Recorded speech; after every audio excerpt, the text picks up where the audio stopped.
C'est vrai qu'on a une baisse de la production marquée dans des pays qui sont traditionnellement des gros producteurs et des gros exportateurs de blé dur, et notamment au Canada, du fait de la sécheresse et de l'épisode météo qu'a touché l'Amérique du Nord. We've never experienced anything in the 40s in Vancouver. Never seen anything like this. I hope it never becomes like this ever again. Concomitamment, en Europe, avec notamment en France, qui est aussi un gros producteur et un exportateur important, des précipitations très importantes.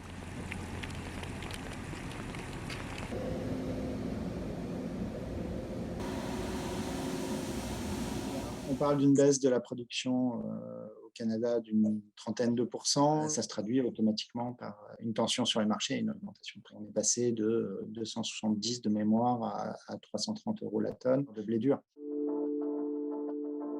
Ce qui est intéressant dans l'épisode récent, c'est le fait que ces événements météo soient concomitants dans deux zones productrices très importantes. Ça, c'est le premier point. Et le deuxième point, qu'il soit relativement subi. Parce que si vous regardez les prévisions de récolte, ne serait-ce qu'en juin, elles étaient pas si mauvaises que ça. Le coupable direct, c'est effectivement la météo. Mais le changement climatique contribue à augmenter la probabilité d'avoir de tels événements ou que de tels événements se produisent. Ce qu'il faut bien voir, c'est qu'il y a deux composantes dans le changement climatique. Il y a une composante graduelle, où les températures, par exemple, moyennes, augmentent, continueront vraisemblablement à augmenter dans les décennies à venir. Et puis, il y a une composante, j'allais dire, plus aléatoire, qui entraîne des événements extrêmes ou des événements rares qui se produisent plus fréquemment. Et c'est ce genre d'événements, comme des sécheresses, comme du gel, comme celui qu'on a connu au printemps, par exemple, en France.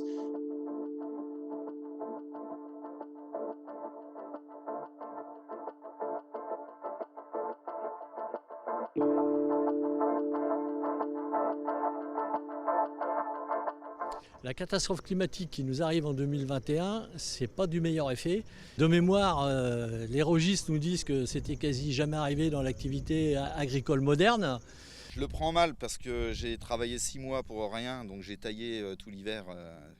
Tout l'hiver on est dehors et au bout du compte on se dit qu'on va pas récolter les fruits de notre travail à la fin et ça fait toujours mal. Ce type d'événements, leur fréquence est amenée à augmenter sous l'effet du changement climatique. Pour dire les choses concrètement, je ne suis pas très inquiet de l'augmentation du prix du paquet de pâtes suite à l'épisode de cette année. Par contre, je suis inquiet des prochaines décennies et de façon assez proche que ce type d'événement se traduise par des baisses répétées de production alimentaire et des crises alimentaires qui peuvent être en cascade, avec des conséquences qui peuvent être humainement, socialement, voire politiquement importantes. À moyen terme, on a quand même des possibilités d'adaptation, que ce soit à travers la recherche sur les variétés elles-mêmes, qui supportent plus ou moins bien la sécheresse, des températures élevées, peuvent résister à certains pathogènes, etc. Avec le changement climatique, il y a des zones où il sera plus possible de produire certaines productions qu'on produisait précédemment, mais peut-être qu'il sera possible d'en cultiver d'autres. Et peut-être qu'il y a des zones aussi, également, et ça c'est un défi où il y a encore pas mal d'incertitudes, mais des zones où il sera possible de cultiver là où on a pas l'habitude de cultiver. Aussi, une partie importante du problème à laquelle il faut s'attaquer, c'est de s'attaquer aux causes mêmes du changement climatique et donc de réduire les émissions. Et l'agriculture, en ce sens-là, est un secteur qui émet encore beaucoup d'émissions.